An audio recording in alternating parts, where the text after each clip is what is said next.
this out. And now, from Louisville, Kentucky, the horse capital of the world and sports junkies' finest, giving you wagering advice and sports analysis. It's On the Switch with your host, Gino G.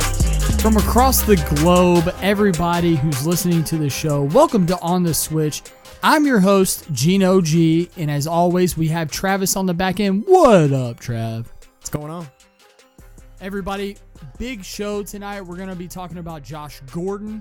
We're going to start into the college football season, over-unders for team wins. We'll start off with the ACC today. We also want to touch base and talk about horse racing. Big weekend, including Monomoy girl, who ended up winning the Coaching Club Oaks, American Oaks from Saratoga Racecourse. But first, I want to go back and talk about Josh Gordon. Josh Gordon stated through the Cleveland Browns that he's going to be missing the start of training camp to focus really on his overall health and recovery.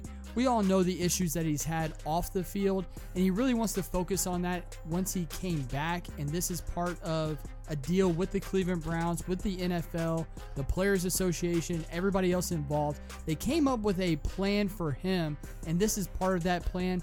I want to talk about the significance when it comes to wagering advice and analysis and what kind of effect this could have on the Cleveland Browns, on how many wins, the camaraderie between Baker Mayfield, the new quarterback, most likely the quarterback that's going to be starting the season, what kind of connection that they might have, and or what kind of connection they might not have with him missing the start of training camp. I really do think this is going to be a big effect when it comes to negativity towards the Cleveland Browns and their chances of really progressing and making a huge statement in the NFL this upcoming season. Josh Gordon, as we know, is one of the most electrifying wide receivers perhaps that we've seen in the past decade. The guy catches everything. Even coming back off of a year layoff, pretty much, he was catching balls that just seemed impossible. Now with Baker Mayfield, you have two guys who are passionate about football. They love the Cleveland Browns, or what perhaps seems like that they love the Cleveland Browns. And I think the duo could be extremely special. With him missing the start of training camp, I'm just concerned perhaps that he's more focused on his mental health and staying sober than he is about playing. I don't want to say that he's not going to be as effective, because Baker Mayfield is known to give his wide receivers every opportunity to be successful. So I think the tandem later on in the season, and we'll talk about this as the season progresses, what kind of relationship that they have. Josh Gordon 100% said he'll be ready for the first week of the season. With that being said, Baker Mayfield to Josh Gordon seems like a really, really tough combo. So as long as this health issue, talking about off the field, drugs, alcohol, those kind of things, as long as that doesn't affect him when it comes to on the field actions, the duo can be absolutely tremendous and could surprise some people. I can guarantee this. Guarantee the Cleveland Browns will not go 0-16 this season. That is for damn sure. Okay? Book that. Take that. Call your bookie. Call your mom. Call your dad. Call Vegas. Whatever you have to do. I can promise you the Cleveland Browns will win one game this season. Their defense is too good. And when Josh Gordon and Baker Mayfield get together, they're going to be an extreme duo that's going to win some games. Period. End of story. That is Josh Gordon. That was something that I feel like we need to touch base on, because I do think it will affect overall production when it comes to the start, the first half, especially of the season, between Baker Mayfield and Josh Gordon. I think they have some winnable games early. Maybe this start of training camp and not having more time together for camaraderie reasons could end up being a little bit of a little bit of a problem or an issue for them. So next, I want to recap Del Mar and Saratoga as they started this past week. We really struggled when it came to Del Mar as they started on Wednesday. As the week progressed on, we got better and better. We took the day off on Saturday. I had some personal things that I had to take care of, so we took the day off on Saturday. But Sunday was absolutely enormous. Enormous. We had 4 winners, 1680, 840, 520, and a horse named Kentan Road. Kentan Road, if you follow us on Twitter or follow myself on Twitter at DeVilleKY32, I screenshot and told you all exactly, if you're on the email route, you got this as well. I told you exactly why Kentan Road had a huge huge chance at Del Mar in race 4. Kentan Road paid $150 to win. That's right, $150 to win. Now, Travis, you think you can link the YouTube race of Kentan Road to where people can see? We can even... Yeah, we can even... I'll put it in the description. Yeah, put it in the description. Perfect. We'll put it in the description, the link to watch Kentan Road. And if you go to my Twitter, you can look up the actual screenshot of my email, what I wrote about Kentan Road, and you can see exactly why I like this horse. Paid $150 to win. I know a couple of people out there, Thomas has one, had it. I want to say that I'm back. I'm back at Del Mar. We struggled the first day. I think we had one winner out of 10 races. Second day, a little bit better. We had 2 wins in 10 races. Took Saturday off. We kind of looked over a few things. On Sunday, we came back with a vengeance. Again, 2 winners over $20. That was $15. That was $16.80 and the $150. We had the $840 and the $520. The $520 was a single for us. Mother. Looked really, really great. Saratoga, completely different. Saratoga, we skipped Saturday and yesterday, that being Monday. Over 20 races, we had 8 winners. Of those 8 winners, one of them was Monomoy Girl in the Coaching Club American Oaks. Now, what's interesting about Monomoy Girl, it was this country Coaching Club American Oaks was supposed to be basically a match race between Monomoy Girl and Midnight Bassoux. Midnight Bassoux, since switching over to Asmussen, showed speed the first time, sat right off the lead and pounced and crushed. So everybody thought, wow, perhaps Midnight will go after Monomoy, right? Sit right off of her, which is almost, in a way, exactly what happened. She sat off maybe a length and a half. And if perhaps Midnight is that good, now switching over to a new barn, new running style, perhaps Midnight could flip the switch on Monomoy. Well, what ended up happening is Monomoy got pressured the entire time, which is exactly what Midnight needed. Midnight makes a move on the far turn, and Monomoy, with Florent Giroux in the irons, when Florent went after her, man, she responded and demolished that field. Demolished Midnight Bassoux, demolished everybody else in that field. Perhaps, the best 3-year-old. People out there are going to be like, whoa. Justify won the Triple Crown. Let me tell you that Monomoy Girl, the way she won this race, showed that not only is she the best 3-year-old filly, and she'll win that honor, but she could perhaps be the best 3-year-old of the entire crop. Now the question remains, and this was posed to Brad Cox. The question was, what do you do now? Now, the Cotillion, which is run at Parks, he says 80% likely is where she's going to go. But he says, I would be idiotic to say, I don't wonder, should we stay here and go and run in the Travers? Travers is against 3-year-old boys. It would be the first time against the Colts.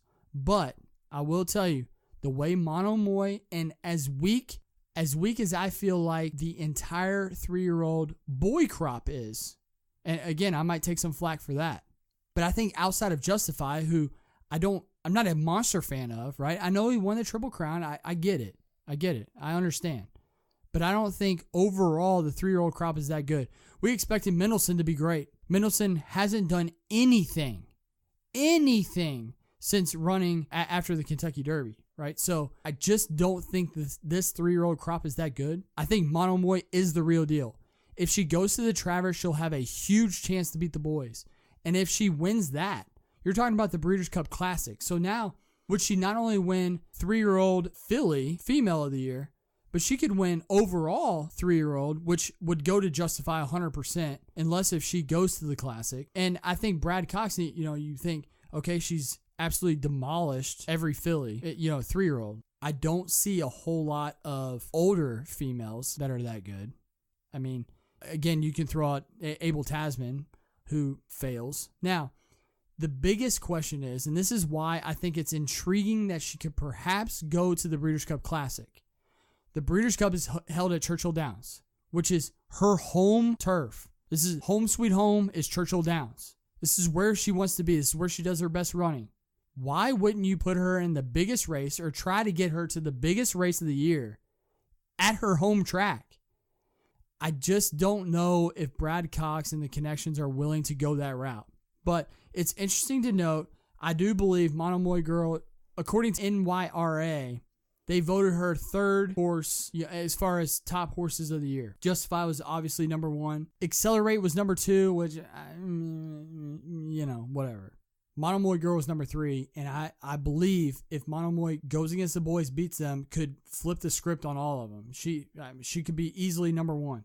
So I like to see Cox go towards the Travers, although he seemed quite confident in going to the Cotillion, which is at Parks, in just a couple of weeks. So be interesting to see what happens with her moving forward. Although we got off to a rough start, like I said, when it came to Del Mar and even Saratoga to, a bit. I like next week's card, although Saratoga going to be somewhat of a washout. Rain expected almost every single day. So I don't know.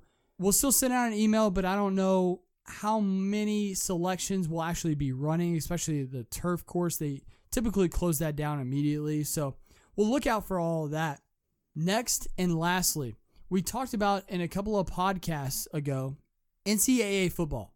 NCAA football, if I'm not mistaken, starts August 28th. I could be wrong. Hawaii plays Colorado at Colorado State on a Saturday prior to the fall. So I guess it might be like the 25th or 26th. Either way, college football is upon us, 30 days away.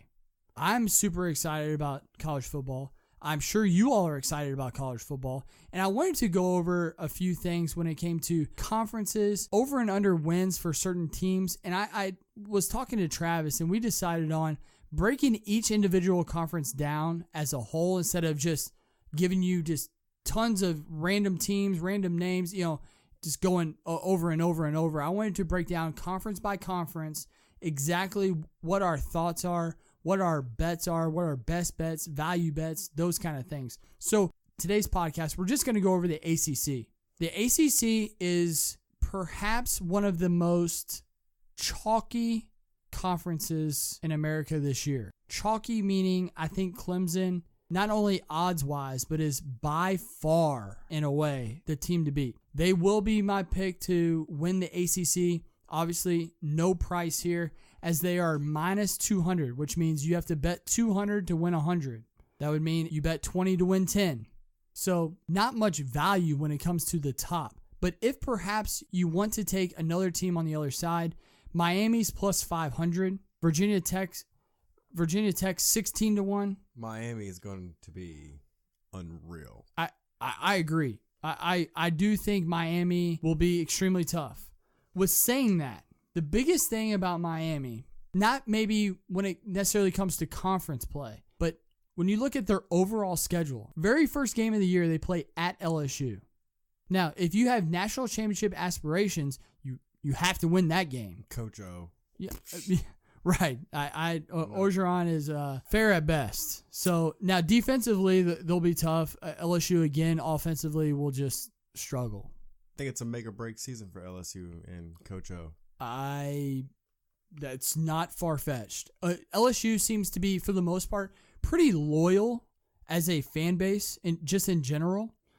The guys who have left, a la Nick Saban, right? He left on his own. They typically, last year, Coach O should have been gone last year. I mean, let's be real. Mm-hmm. There were coaches out there that very, very intriguing. I think they could have gotten Braum. They could have gotten Frost. There were coaches. I mean, Taggart was out there. I know Jimbo Fisher left for Texas A&M, and he seemed to be that was the place that he wanted to go. But talking about LSU, who could spend whatever amount of money, it doesn't matter. They could spend whatever they want to get whatever coach that they want. Yet they kept Coach O. But anyway, we'll get to LSU perhaps in the next podcast. But if you have national championship aspirations, if you're Miami, you have to win the very first game. And that's obviously, like I said, against LSU, at LSU in Baton Rouge. It's obviously going to be tough. The crowd will be just ridiculous down there. I mean, just ridiculous. Ugh. Okay.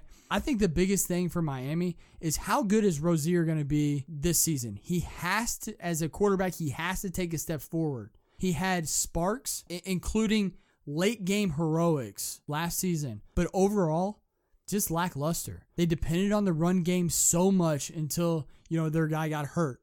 I think he has to take the bull by the horns. He has to be that guy.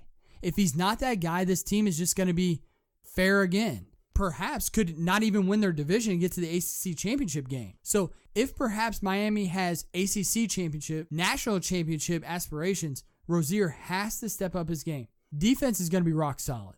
Linebackers, cornerbacks, safeties. They'll have a few linemen that are going to be new faces, but have all of the intangibles to be great. Okay, so defense, no issues. It'll be offensively, can they put enough points on the board to compete with a team like Clemson? Now, speaking of Clemson, they're, as I said, they're the obvious team to beat. Not even close, right? The biggest question for them, and it's crazy to even think about, who's going to play quarterback? Is it going to be Kelly Bryant, who I think for the most part, like we all expect, he's a senior, like he should be that guy.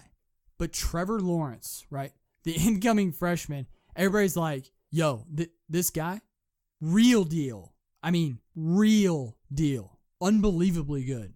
I don't see Kelly Bryant not starting the very first game. Like, I see Kelly Bryant starting the first game, and especially with that being a blowout, I would expect Lawrence to get in the game. Now, if perhaps, because very first game of the year, guess who they play? Very first game of the year. Texas A&M. You know why it's significant? Texas A&M, new coach, right? Jimbo Fisher. How crazy is this, right? As if Clemson, Florida State with Jimbo Fisher wasn't important enough, wasn't as crazy, as electric as it always has been. Now Jimbo Fisher goes to a new team, and he still can't avoid Clemson. He still gets Clemson. He gets Clemson at home. Very first game out of the box. Unbelievable. That's right? funny. Now, personally, until Jimbo Fisher gets his guys in, Texas A&M this year, they'll win games, obviously, just because it's Jimbo Fisher. But going up against this Clemson team, no chance. No chance. Clemson's defense, check this out.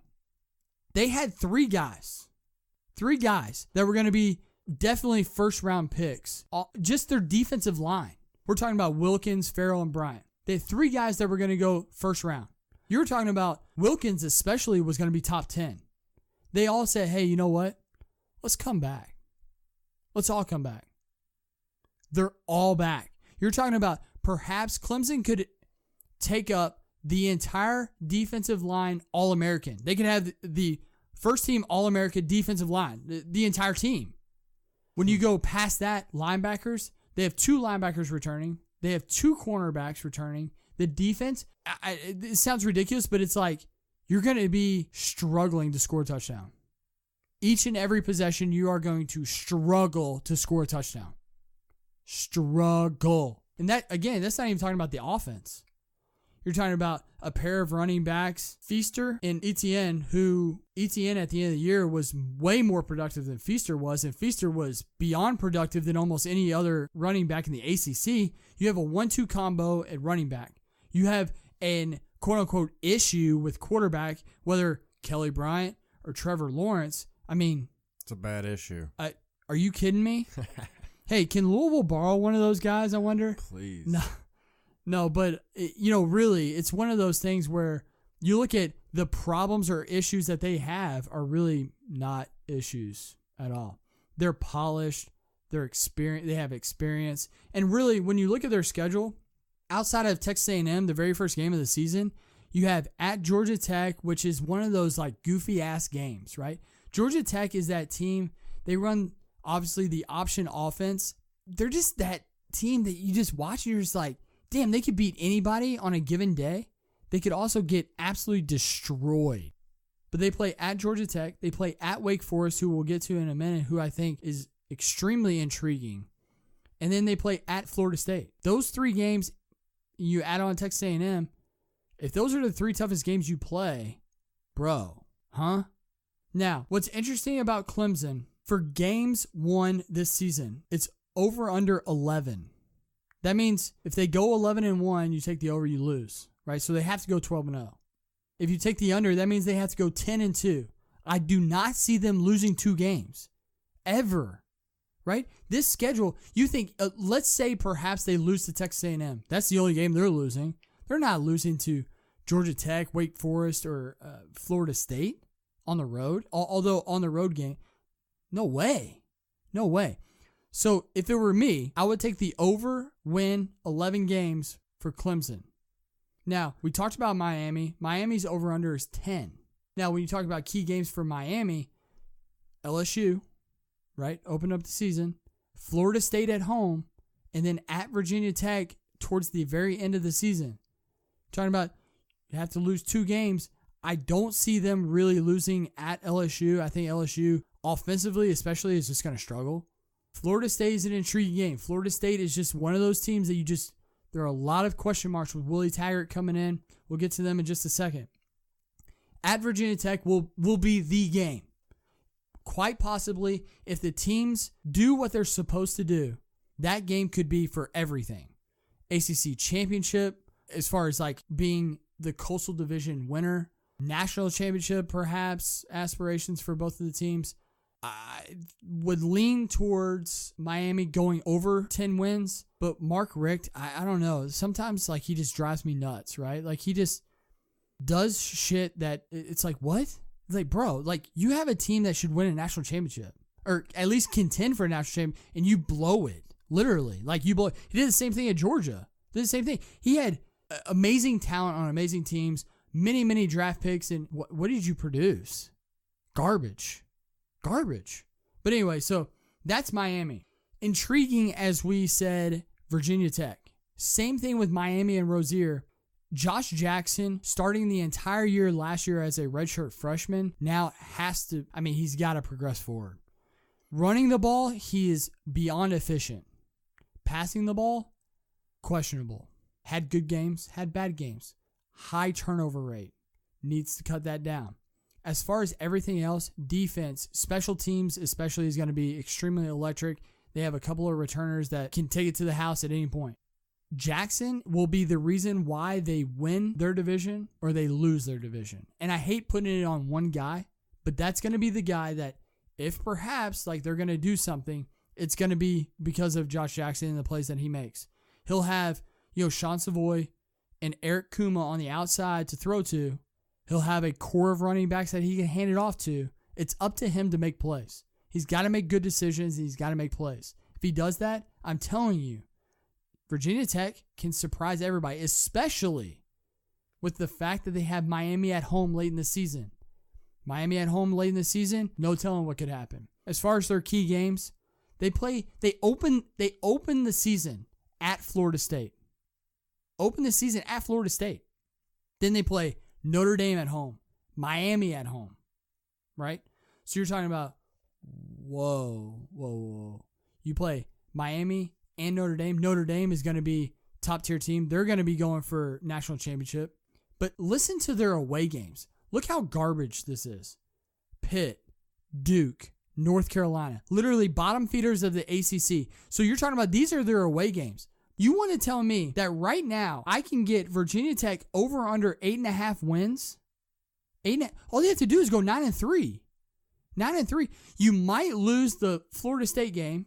You might lose the Notre Dame game in a highlight game, probably a night game, ESPN spotlight game, something like that, right? You might lose the Miami game. If you lose those 3, you're talking about you have to have a couple of wins against Syracuse, at Pitt, at Duke, at North Carolina, at home against Virginia. Like, what?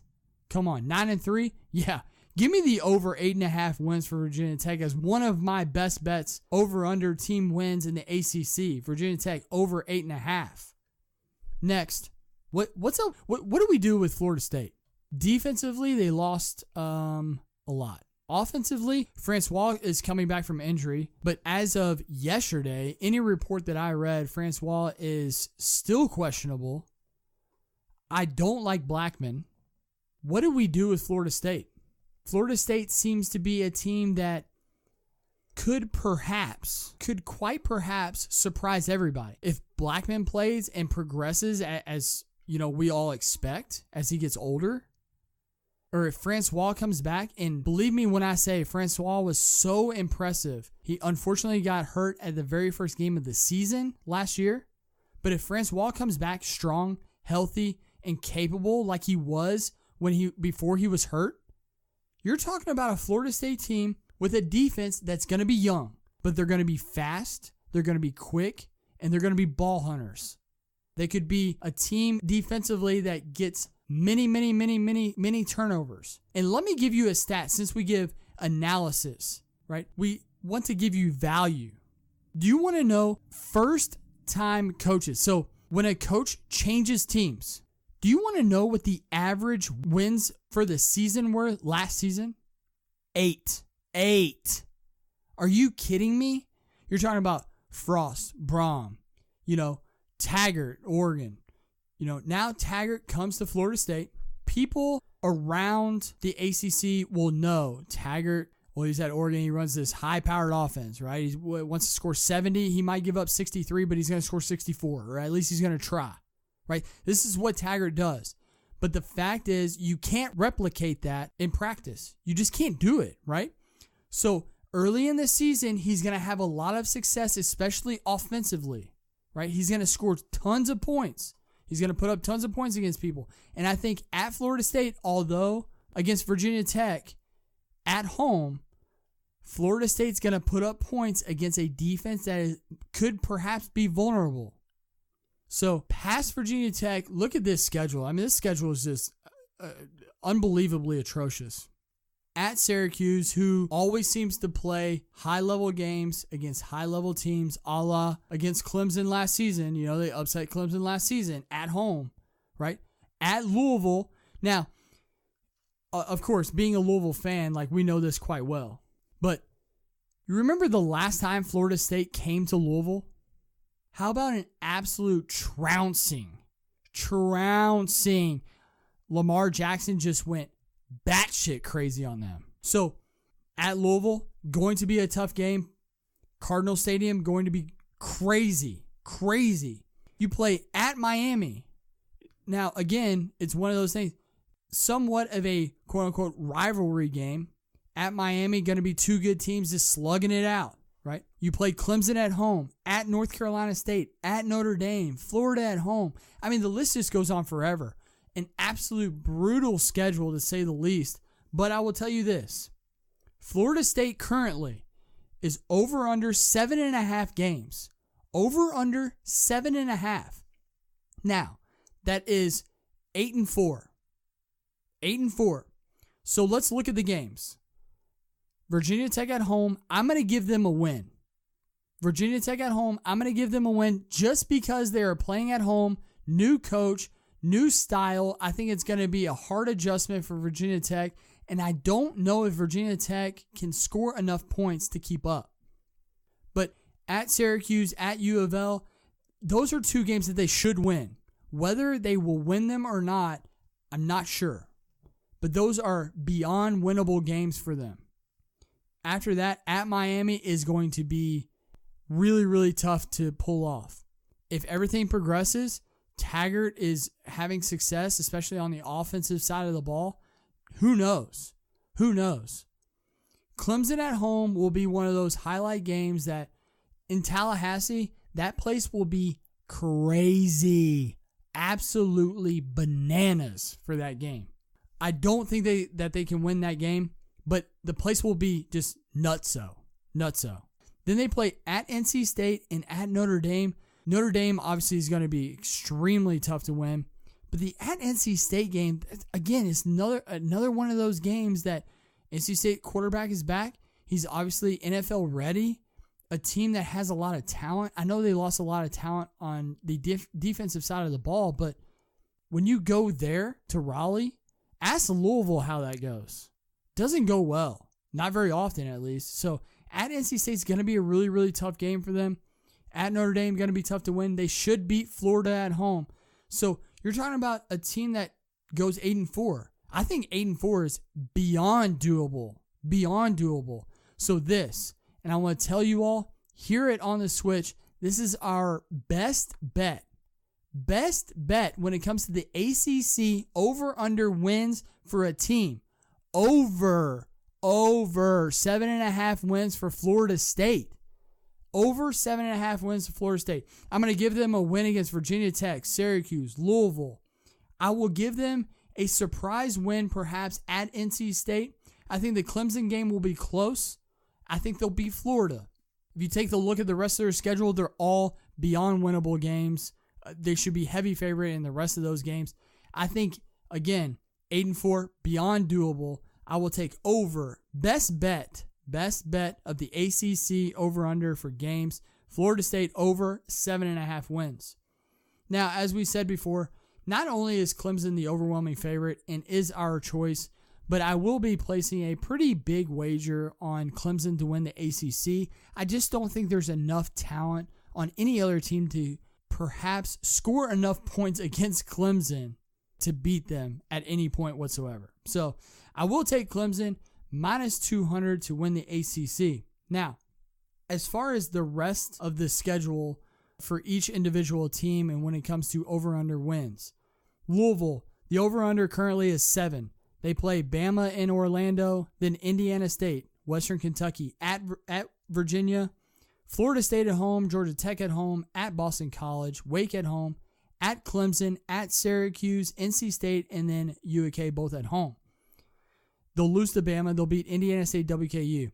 The biggest thing, the last time they went to Charlottesville, they lost. And it was against a Virginia team that was not very good. And this team is not going to be very good again. If Louisville wants to beat 7, they have to win that game. They have to win that game, then beat either Florida State or Georgia Tech or both. They'll have troubles beating Boston College on the road.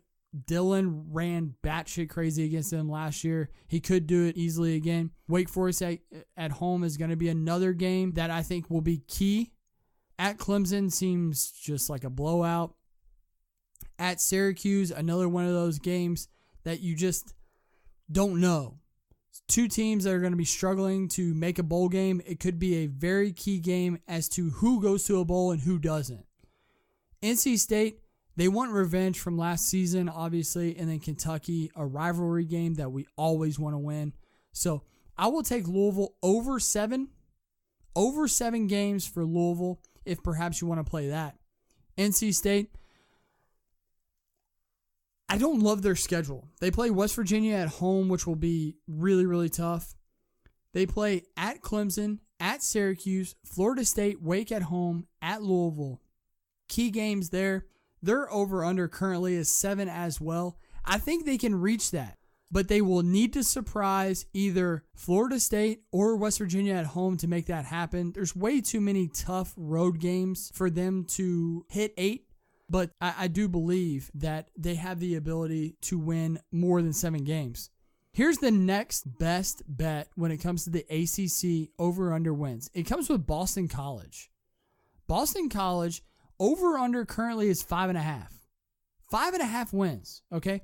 Now, here's what's amazing with this. They are the 7th choice in the ACC to win. 7th choice to win in the ACC at 25-1. There are, 7 teams? So, yeah, there's 14 teams total. If they're 7th to win the ACC, there's 7 teams worse odds to win the ACC.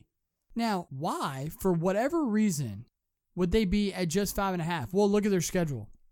UMass and Holy Cross to start at home. Then they play at Wake, at Purdue, Temple at home, at North Carolina State, Louisville and Miami at home, at Virginia Tech, Clemson, at Florida State, and then Syracuse. You look at the back end of that. Let's just start it at NC State. You play at NC State. You get Louisville at home, but then Miami, Virginia Tech, Clemson, Florida State. These are going to be really, really tough games to win. But look at the top half. Win against UMass. Win against Holy Cross. You could surprise Wake, but a Temple win, a Louisville win, that's 4 wins just in itself. You would expect them to beat Syracuse at home. That's 5. Now all you have to do is beat Purdue, NC State, Virginia Tech, Clemson, Florida State. Just one. Or Miami. All they have to do is win one of those games. I will take Boston College over 5.5. I think they surprise somebody at home, whether it's Miami or Clemson. Perhaps take Purdue down to the wire. They could be 4-0 as they come back home to Temple to go 5-0. So I will take over 5.5 when it comes to Boston College. Next we have is Georgia Tech. Georgia Tech over-under is also 5.5. I will also take the over here. They play Alcorn State, then at South Florida and at Pitt. Those are going to be 2 crucial games that they need to win. They play Clemson at home, then Bowling Green at home. at Louisville, Duke, at Virginia Tech, at North Carolina, Miami, Virginia, and UGA.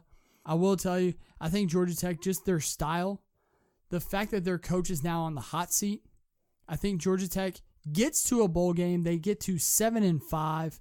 I like over 5.5 for Georgia Tech. Wake is an interesting team. If you want to take a complete long shot to win the ACC at 50-1, this is a team that I think you could really take a look at.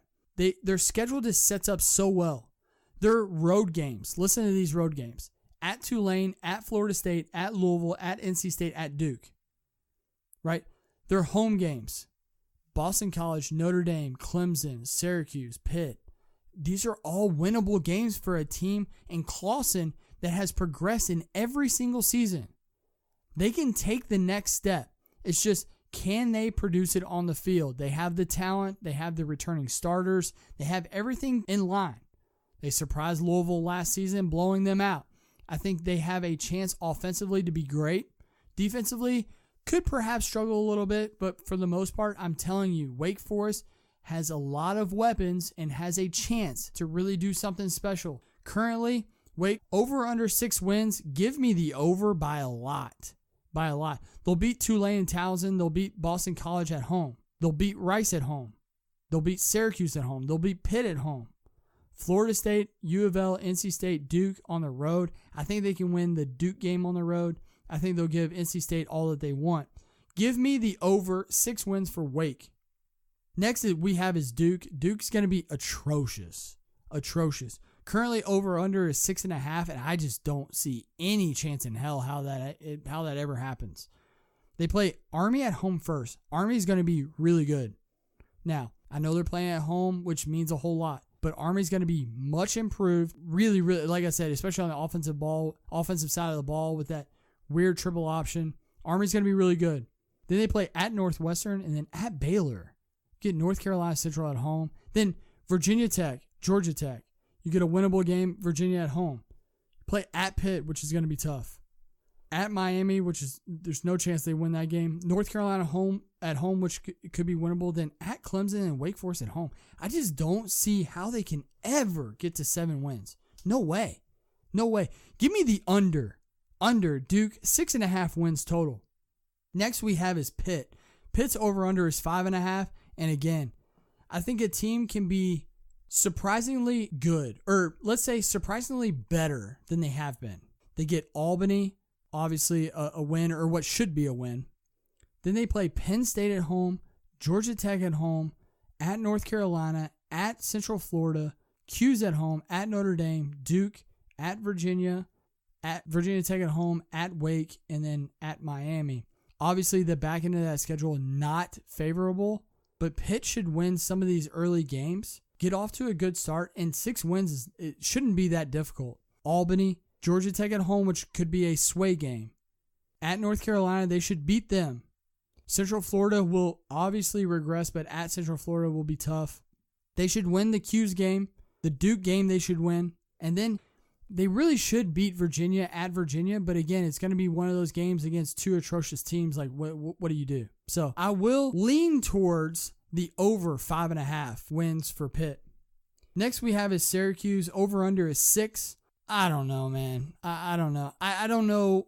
I don't know what to do with Syracuse, especially with Babbers now. Babbers runs this high efficient offense, right? He wants to run 600 plays a game. He wants to run as many plays as possible, which is great. It's fun to watch, score a lot of points, but they give up a lot of points as well. Typically, they'll play their better games at home, and home games include Wagner, Florida State, UConn, North Carolina State, and Louisville. Obviously, all winnable games, especially if they show up against Florida State. Now, their road games include at Western Michigan, which will be extremely tough to win. They will not win at Clemson. Then they get at Pitt, at BC, 2 games that perhaps, maybe they could get over the hump. But then they play at Notre Dame, and they're not going to win that game either, right? But games at home, like I said, Louisville, North Carolina State, North Carolina, UConn, Florida State, Wagner. Right there is 6 games. Now, are they going to beat anybody on the road? I don't think they beat Western Michigan. I think they can beat Pitt. They will not beat Clemson, Notre Dame. BC. I don't think they can get Wake either. So it's all going to be up to whether or not they can win in a road game. I say no. So I'm going to take under Syracuse winning 6 games, including perhaps a loss against North Carolina State at home. Florida State, they get Florida State at home, but I think Florida State can take care of business as well there. So I'm going to take under 6 wins for Syracuse. Last 2 teams are going to be Virginia and North Carolina. Both over-unders are 5. Virginia, if they're going to win games, it's going to be at home. They're not going to win games on the road. Home games include Richmond, Ohio, Louisville, Miami, North Carolina, Pitt, Liberty, Georgia Tech, and Virginia Tech. Besides Liberty and Richmond, I don't know if they win any. I mean, I don't mean that bad, but I just don't know if they win any. Then they play at IU, they'll get trounced there. They play at NC State, they'll get trounced there. They play at Duke, winnable game for them. It'll be a dogfight. That'll be a dogfight. But I don't see them beating Virginia Tech, Georgia Tech. They can beat Pitt, but again, I just don't know if they can score enough points. Pitt's going to put up points. They'll probably give up points, but Virginia's just not that good, right? They don't have a quarterback. Their running back just left, transfers out. They have a wide receiver that's decent, but you need somebody to throw the ball to him. I just don't know if they're going to score. So I'm going to take the under Virginia, 5 wins. I'm going to take way under. I say they go 3-9. 3-9. Mark that down, actually. Mark that down. Today is the 24th of July. I'm going to take 3-9 exactly for Virginia. 3-9. Let's mark that down. We'll put that in the notes as well, down at the bottom. Got it. North Carolina, lastly, again, over-under is 5. And man alive, like, how this is even possible is there's no way. At Cal, no thanks. At East Carolina, no way. UCF at home, again, UCF is gonna regress, but Larry Fedora has an atrocious team. Like, this team is bad, like really bad. I don't even know how they could possibly win 5 games. Like, there's no way. Although UCF is gonna regress, I think UCF still wins at North Carolina. They play Pitt at home. Oh man, I mean, again, another winnable game, but I just don't think that they can do it. They play at Miami, Virginia Tech at home. Just no thanks. At Syracuse, no way. At Virginia, a winnable game. Again, 2 atrocious teams going at it, perhaps. Georgia Tech, maybe.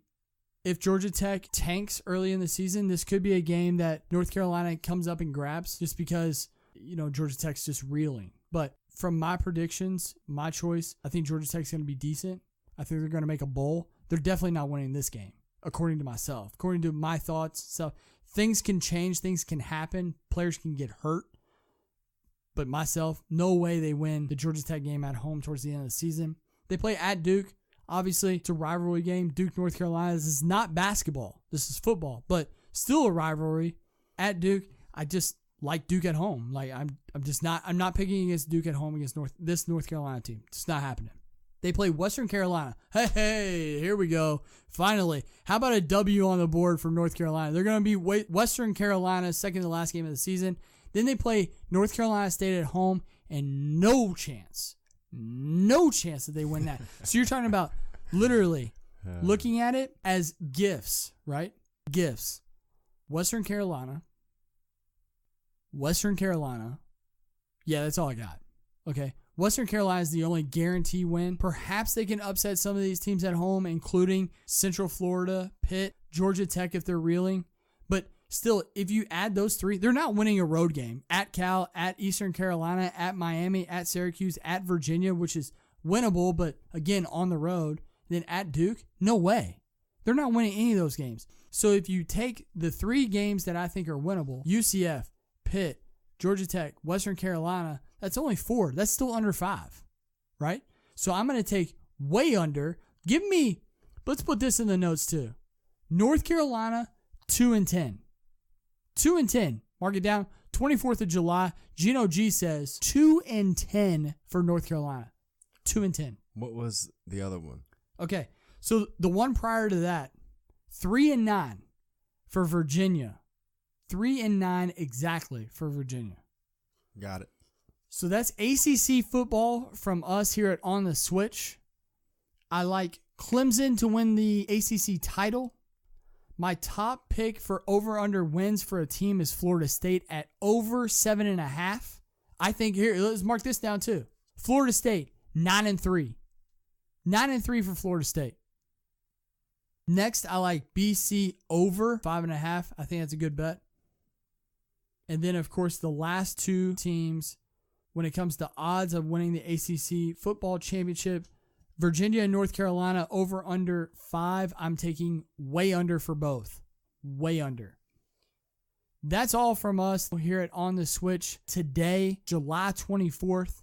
As we always say, please, if you haven't already, subscribe to our YouTube at On the Switch Show. Go to our Twitter. Drop us a follow there at On the Switch 1. And lastly, and surely not least, iTunes. Go there, look us up at On the Switch, drop us a sub, give us a 5-star review, leave us a message. You can email myself at GinoG@ontheswitch.com. You can even send an email to Travis at ontheswitch.com. We would love to hear any questions, concerns, thoughts. We would love to address anything and everything when it comes to this show. From myself and Travis from Louisville, Kentucky, as always, we love you all, and we'll talk to you soon. On the Switch.